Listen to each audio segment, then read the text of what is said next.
嗨，大家好，我是坦平叔。今天是2025年7月27号。这一期我们继续聊聊俄罗斯入侵乌克兰，看一看乌克兰战场上又有什么变化。今天是俄罗斯侵略乌克兰的第1250天，也是乌军进入库尔斯克的第356天。前线总共记录174次战斗。在库尔斯克前线，乌克兰空军使用精确制导炸弹袭击了库尔斯克地区，叫赫卢什科沃一处俄罗斯阵地，一架乌克兰无人机精准投下温压弹，击中一处被俄军用作据点的民宅。未报信息说，乌军4架苏27战机飞越罗马尼亚上空，向俄罗斯领土发动空袭。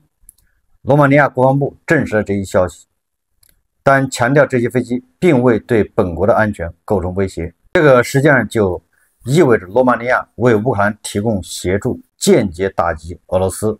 在罗斯托夫州方向，一天来，乌军再度攻击该地的一个俄军的火车站，具体位置在新切尔卡斯克一带。空袭导致周围的电力设施和通讯大楼受到很大的破坏。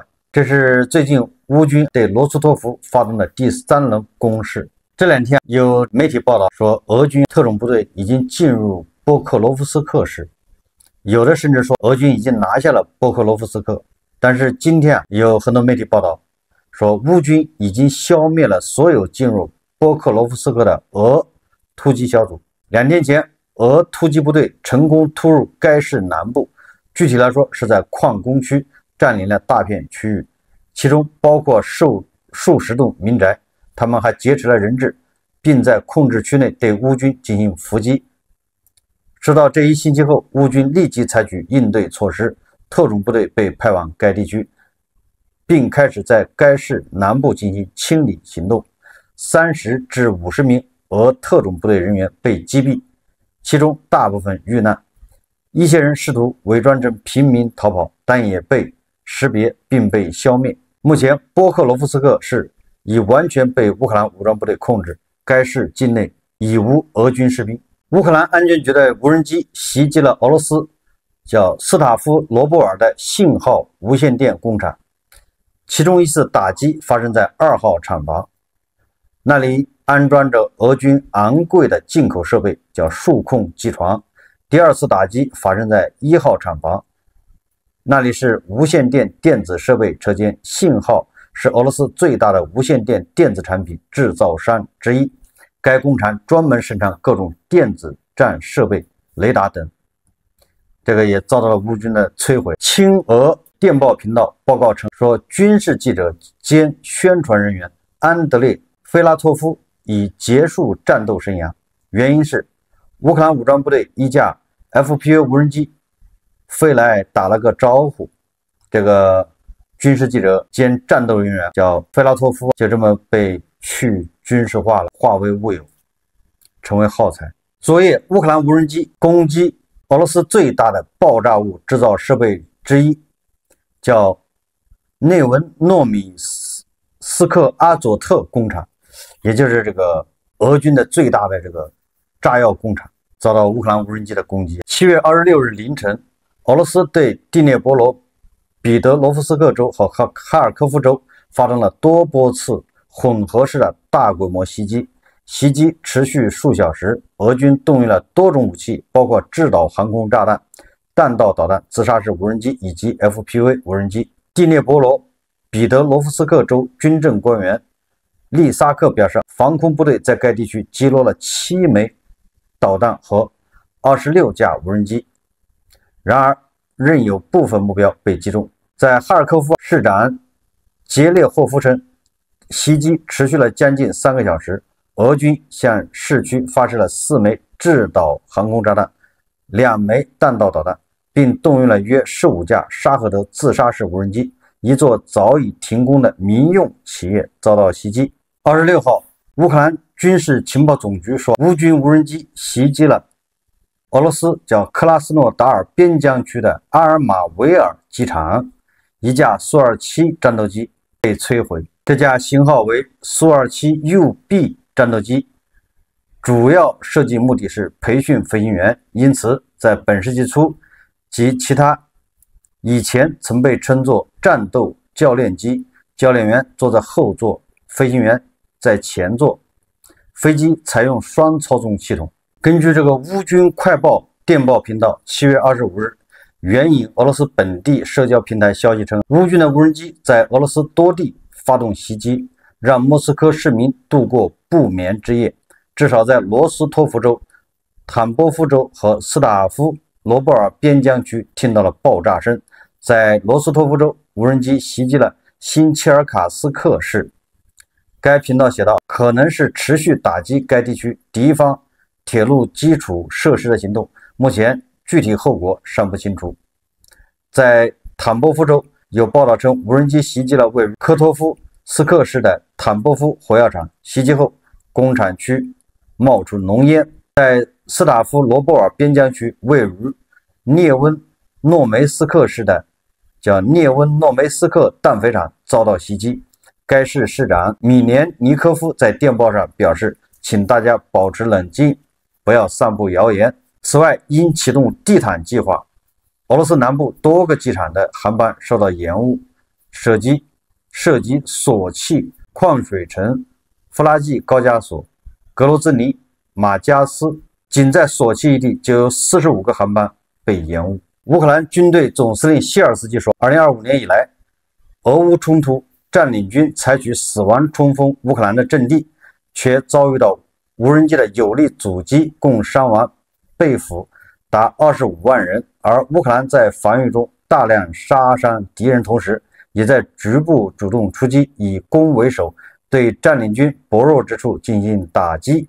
乌克兰总统泽连斯基说，他说我们今天在指挥部举行了会议，我们的情报部门乌克兰对外情报局和总参谋部汇报了夏季、秋季面临的挑战以及俄罗斯的意图，他们详细讨论了需要应对的威胁。总司令谢尔斯基汇报了作战情况，所有作战区域，首先是波克罗夫斯克最受关注。苏梅州，我们继续在边境地区开展行动。我还要感激所有在俄罗斯领土上作战的部队，也就是乌军还在俄罗斯的领土上作战呢。国防部长汇报了我们收到的合作伙伴的援助，我们确保乌克兰士兵武器可靠。我指示技术指挥部做好准备，特别是无人机的准备工作。已有一个已批准的计划，每天拦截500至1000架次，这非常困难。在一定时间内，每天拦截500至1000架次，这是我们所有官员的个人责任。今日与拦截无人机生产商进行工作会谈，泽连斯基说，他说视察企业期间，我向研发团队致谢，并实地考察了保卫我国城乡人民的防空装备生产线。乌克兰不仅掌握尖端制造技术，更在生命防护领域保持科技领先优势。他说，我们为生产商设定了明确目标，确保乌克兰具备在指定时段内日均部署至少1000架拦截无人机的能力。政府团队正全力保障合同落实，同时持续与合作伙伴协调，确保资金供应不断。现在乌军一面生产无人机，一面生产拦截无人机，现在要求一天要生产1000架拦截无人机。乌克兰的国防部长施米哈尔也宣布，乌克兰已经订购价值超过30亿格里夫纳的拦截无人机，已与国内制造商签订了4份国家合同，重点对抗俄沙赫的无人机。目前正在进行资金筹措和扩大生产规模的谈判。30亿格里夫纳相当于7200万美金。而这个乌军的总司令谢尔斯基他也说，他说乌军仍然有击败俄的力量，新的防空系统已在研发中。面对俄罗斯每天对乌克兰的轰炸，沙赫的无人机和这个伊斯坎德尔导弹，乌克兰急需这些防空系统来对抗。谢尔斯基说，他对击败俄罗斯充满信心。我们再看看外交以及国际援助。7月26日，根据媒体报道说，立陶宛国防部长叫萨卡利耶已承诺拨款3000万欧元，用于乌克兰购买武器。在波罗的海各国国防部长与美国国防部长郝格萨斯会晤后，立陶宛国防部长萨卡利耶表示，立陶宛已宣布将加入为乌克兰购买美国爱国者防空导弹系统的行列。他说：“我们由此发出一个战略信息，即我们完全赞同美国总统特朗普的这一决定。此前，美国总统特朗普拒绝向乌克兰转移美国库存的爱国者防空导弹系统，并要求欧洲国家从其本国武器库中向乌克兰提供防空系统。”7月26日，《华盛顿邮报》援引未透露姓名的官员话报道说，德国已经向乌克兰移交了3套爱国者防空导弹系统，并正在与美国讨论进一步向其交付新武器和补充其军火库的事宜。文章说，德国已经向乌克兰转移了3套爱国者防空导弹系统，并在与美国就向其运送新系统和补充其军火库进行谈判。报道称，除了向乌克兰交付防空导弹系统外，美国向乌克兰提供武器的举措可能还包括提供雷达站、电子战系统、拦截无人机和火炮。欧盟常驻代表委员会已批准根据乌克兰基金向乌克兰分配第4批财政援助，金额为30.5亿欧元，预计将于夏末到账。7月26号，土耳其的外交部长叫菲丹在电视台宣布他说，俄罗斯与乌克兰达成协议，俄乌2国总统将在土耳其举行会晤。据土耳其外长介绍，俄乌伊斯坦布尔单独谈判期间，双方讨论俄罗斯领导人普京和乌克兰总统泽连斯基举行会晤的条件。土耳其外交政策部门负责人表示，俄乌双方原则上已达成协议，将在土耳其举行俄罗斯国家元首与普京与乌克兰领导人泽连斯基的会晤。俄乌2国的谈判团队在此发挥了重要作用。我认为俄乌双方已经做好了2国领导人会晤的准备。外界都传言泽连斯基不敢看普京的眼睛到时候我们要看一看泽连斯基到底敢不敢看普京的眼睛。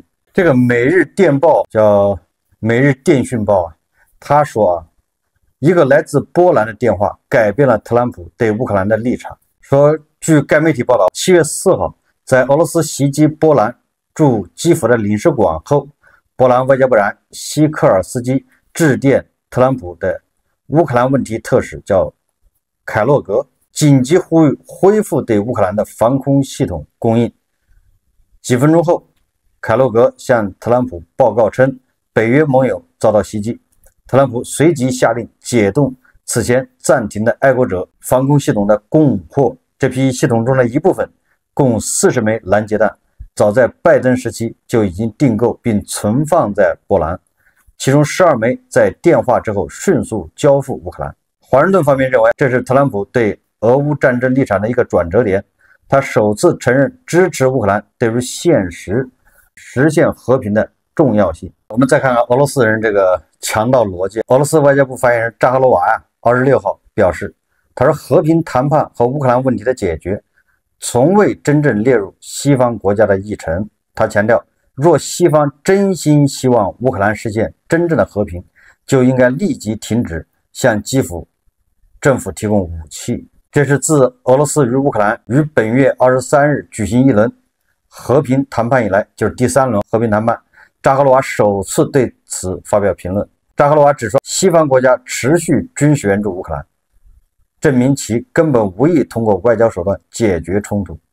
他在24日外交部例行的记者会上曾拒绝对最新一轮谈判发表看法，但此次表态明显意在对西方施压。俄罗斯外交部发言人扎哈罗娃指出，西方国家若希望乌克兰实现真正的和平，就该停止对基辅当局的提供武器。这个逻辑非常喜人。如果美西方不给乌克兰提供武器，这个仗早就打完了，不可能死这么多人，也不可能打到现在。那结局就是乌克兰投降。你们美西方为什么要给乌克兰援助武器？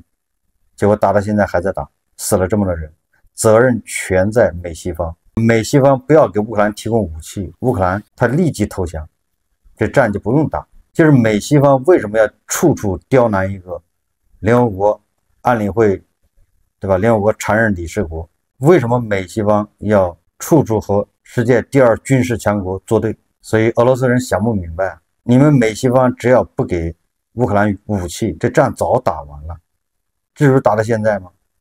所以一切责任在美西方。按照俄罗斯人的意思啊，美西方不仅不应该给乌克兰提供武器，还应该把乌克兰的手给他捆上，让乌克兰人匍匐到普京大帝的脚下，这样就有了和平，这样就避免流血。我看有媒体说，国家安全杂志刊文说，俄罗斯的崩溃已经开始。说这个预测并非一家之言，而是众多著名记者和分析家的一致结论。俄罗斯崩溃的根源是他长期坚持背离常识的战略原则，也就是俄罗斯的崩溃已经开始了。咱们从俄罗斯侵略乌克兰的第一天开始，就在劝普京早投降早受益，这个战打下去，最终肯定是以俄罗斯解体为结局。而且这个战打的时间越长，那俄罗斯就肢解的越稀碎。我们看俄罗斯国内现在什么个情况？首先一个，俄罗斯口炮界的二哥啊，卡德罗夫又出状况了。根据土耳其媒体报道说，卡德罗夫突发溺水事故。俄罗斯车臣地区领导人卡德罗夫近日在土耳其海滨度假时突发溺水事故，随后被紧急施救送往医院，目前没有生命危险。报道称，事故发生在土耳其港口城市博德鲁姆。当地时间24日中午，卡德罗夫下水游泳时出现溺水症状，突然失去意识并沉入水下。正在附近执勤的警员发现他异常后，立即呼叫救援。土耳其海岸警卫队和酒店工作人员迅速将卡德罗夫救起，急救人员对其进行现场施救。随后，救护车将其转运至当地的私立医院，经过医疗评估和观察，卡德罗夫没有生命危险，情况稳定。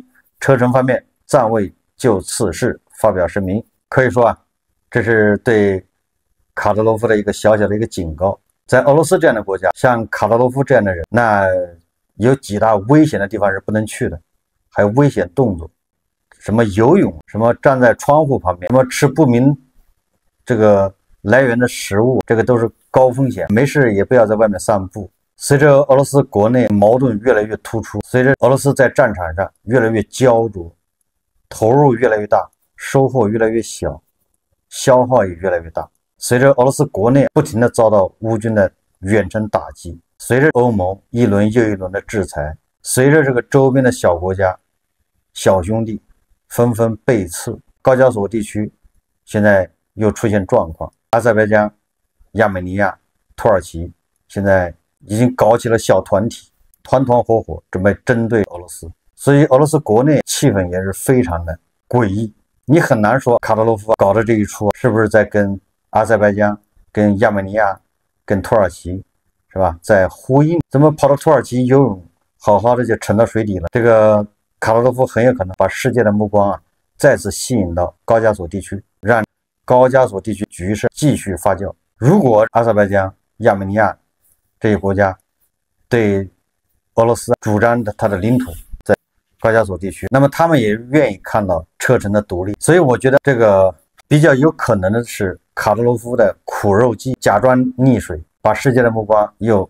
吸引到这个高加索地区。第二个，又让大家对这个地保老人、对普京产生了怀疑。卡德罗夫急于把权力要交到他的儿子手上，但是普京也不希望卡德罗夫家族继续掌控车臣，不想让卡德罗夫家族变成车臣王，变成世袭，所以双方的矛盾也是不可调和。俄罗斯国内经济的困境已经是越来越严峻。最近媒体报道，俄罗斯突然从大国进口大量的土豆。今年1到5月，光阿穆尔州就进口了 3.2 万吨土豆。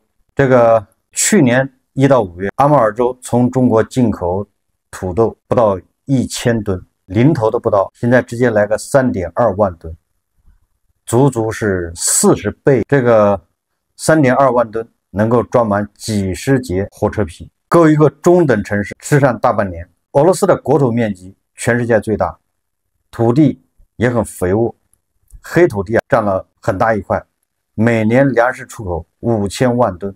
埃及 1.17亿人，一半的面包、面粉、食用油都是来自俄罗斯，也就是一个农业大国。俄罗斯怎么会缺土豆？不光缺土豆，俄罗斯还缺黄瓜、西红柿、洋葱、鸡蛋。这些家常菜全都缺，超市里货架常常是空着的。去年俄罗斯从大国进口了3.4亿美元的蔬菜，装满集装箱能从边境排到莫斯科。反过来再看乌克兰，这个乌克兰面积比俄罗斯小得多，人口也少得多。乌克兰全境都遭到俄罗斯的轰炸、沙河的无人机和导弹。但是战打到现在，乌克兰似乎从没有说缺鸡蛋、缺蔬菜。乌克兰的菜市场货架都是满满的。关键是乌克兰还在玩命的出口。乌克兰对大国签了协议，出口豌豆还有野生的水产品。这我记得是年初来自乌克兰的新鲜的鱼和豆子，这一船一船的往大国运。所以你看这么一对比，俄罗斯要从大国进口几十吨土豆，多少万吨的土豆啊！大国从乌克兰进口豌豆还有水产品，所以这个怎么看怎么都不太对劲。这俄罗斯打仗怎么把自己打成这样了呢？你只能说明俄罗斯国内出问题了，老百姓不种土豆，那是为什么呢？可能是种土豆不仅不赚钱还要赔钱。7月25号，俄罗斯联邦委员会主席马特维延科表示，他说中国商人设计了一款叫拉布布的玩偶，虽然其貌不扬，但却令世界为之着迷。大家看视频。Сейчас один бизнесмен из Китая разработал куклу, по-моему, Лабубу она называется. Уродец, смотреть невозможно. Но весь мир заболел этой куклой. Все носят эту куклу на сумках, это модно, это стильно. Добывают там, не знаю какими способами. Человек заработал десятки миллиардов на этой продукции по всему миру. Чему этот пример? Матрешками нашими уже не удивишь. Где наши вот такие продвинутые, новые, креативные товары, которые бы у нас в стране пользовались спросом и которые можно было бы сделать модным трендом? 马特延科表示，这个并非是负面评价，而是想通过这个例子呼吁俄罗斯积极开发具有国际竞争力的原创商品，从而使其成为国际市场的时尚潮流。马特维延科指出，目前俄罗斯国内缺乏前沿、新颖、具有创新的产品。他强调，我们必须加快推进这项工作，让俄罗斯切步步在国际上更具影响力。俄罗斯人意识到这一点有点晚了。俄罗斯人如果一直秉承用商品去和全世界打交道，对吧？要有国际竞争力的原创商品，成为国际市场的时尚潮流。如果俄罗斯秉承这个理念，那不会出现现在这个局面。所以马特维延科作为俄罗斯联邦委员会主席，我觉得他讲这话要往深处去想，某种程度上是代表着俄罗斯有一批人在反省。你靠锤头，你靠拳头去征服世界，你靠枪杆子，你靠坦克征服世界，没有用的。你动不动就侵略周边国家，动不动就搞公投，你要用你的创意，用你的商品去占领市场，让人家爱不释手，而不是去抢，但是普京为了个人私利，打着各种旗号、各种借口，还在玩中世纪那一套掠夺土地。所以我觉得俄罗斯联邦委员会主席马特维延科看似轻描淡写的、很轻松的讲这个拉布布的故事，实际上是一种反省，同时也给大国的某些人黄俄敲响了警钟。你拿你的产品跟全世界去做生意打交道，不要拿着枪到处去抢。现在俄罗斯可以说是后悔也来不及了，多么痛的领悟。好，这期节目我们就聊到这里，感谢大家收看。如果喜欢我的节目，欢迎订阅转发，也可以在下方留言评论，谢谢大家。